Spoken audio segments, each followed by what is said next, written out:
enjoy the immunities and privileges as mentioned from Article 29.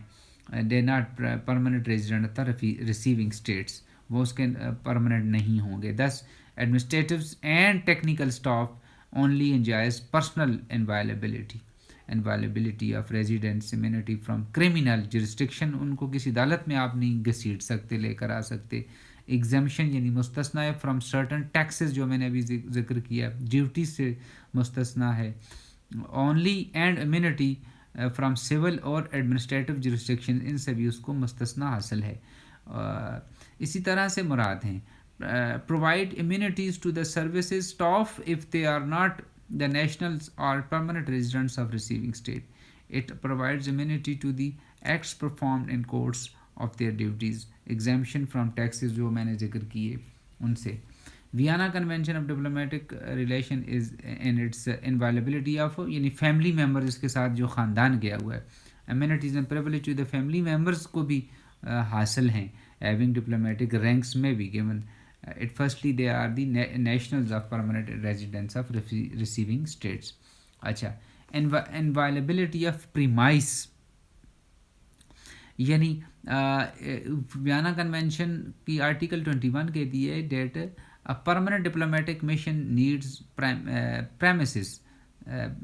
premises to operate, and receiving state must also help sending state to obtain the premises from permission. یعنی اس کی آپ اس کے کمروں کی تلاشی نہیں لے سکتے، اس کی پرسنل چیزوں میں آپ جو ہے دخل اندازی نہیں دے سکتے. ویانا کنونشن کہتا ہے کہ from being a witness diplomatic agent کسی عدالت میں نہیں جائے گا، جا کر کسی کی گواہیاں نہیں دے گا. اور اسی طرح completely immune from being a witness in any civil or criminal or administrative court of state to which they are accredited. اسی طرح سے فرام ٹیکسز اور کسٹم ڈیوٹیز جو میں نے ذکر کی کہ ان سے بھی اس کو مراحت حاصل ہیں، اور اس ریاست کا کام ہے کہ اس کو حفاظت مہیا کریں، اس کو اس کے جو عملہ ہے ان کی مدد کریں، ان کی شادیوں کا انتظام، ان کی پاسپورٹ کے اجراء اور ان تمام چیزوں میں اس کی مدد کریں. ٹھیک ہے نا. کونسلر سروسز یعنی کونسلر سروسز سے متعلق افراد کو جو غیر ممالک میں کسی ملک کے کرندے کے طور پر کام کرتے ہیں کونسلر سروسز کراتے ہیں. بین الاقوامی قانون نے سفارتی نمائندوں کا درجہ نہیں دیا ان لوگوں کو کونسلر سروس. اس حقیقت سے وہ بنیادی طور پر ملک کے تجارتی مفادات کی حفاظت کرتے ہیں، لیکن آج کل وہ دوسرے بہت سے فرائض بھی سر انجام دیتے ہیں، مثلا شہریوں کے دستاویزات کی تصدیق وغیرہ. ٹھیک ہے. اچھا آگے کسٹم سے بھی وہ آزاد ہے. Immunity from inspection of personal baggage یعنی ان کے ذاتی سامان کی آپ تلاشی نہیں لے سکتے. فریڈم آف کمیونیکیشن ان کو رسل و رسائل کا مکمل اختیار ہوتا ہے اور حق حاصل ہوتا ہے. ٹھیک ہے. اسی طرح سے freedom of movement and travel, وہ ملک میں کہیں بھی جا سکتے ہیں. اسی طرح رائٹ ٹو ورشپ، وہ جس کی چاہیں عبادت کر سکتے ہیں، ان پر پابندی نہیں ہے کہ اس ملک میں اگر کوئی یہ مذہب ہے تو اس کی وہ عبادت کریں نہیں. Immunity from the local jurisdiction سے بھی وہ آزاد ہیں، یعنی diplomatic agents enjoy immunity from the jurisdiction of local courts کی وہ نہیں جائیں گے. The immunity extends both to the criminal as well as the civil jurisdiction. So conclusion میں اتنا کہوں گا کہ diplomats are provided immunity to effectively perform their functions because of the typical nature of function, and diplomats being the representative of the head of the state کی طرف سے ہوتے ہیں. So all the rights and immunities provided to the diplomats are not absolute. They can be compromised within certain exceptions. At present, the institution of diplomatic representatives has become the principal machinery by which intercourse between the states is being conducted. So موجودہ دور میں diplomats کی یا سفارتکاروں کی حیثیت یا ان کا کام یا ان کا فنکشن یا ان کی اہمیت بڑھ گئی ہے کہ یہ دو ممالک کے درمیان رابطے کا ایک زبردست ذریعہ ہوتے ہیں. So hope students you have understand today's discussion. Thank you very much.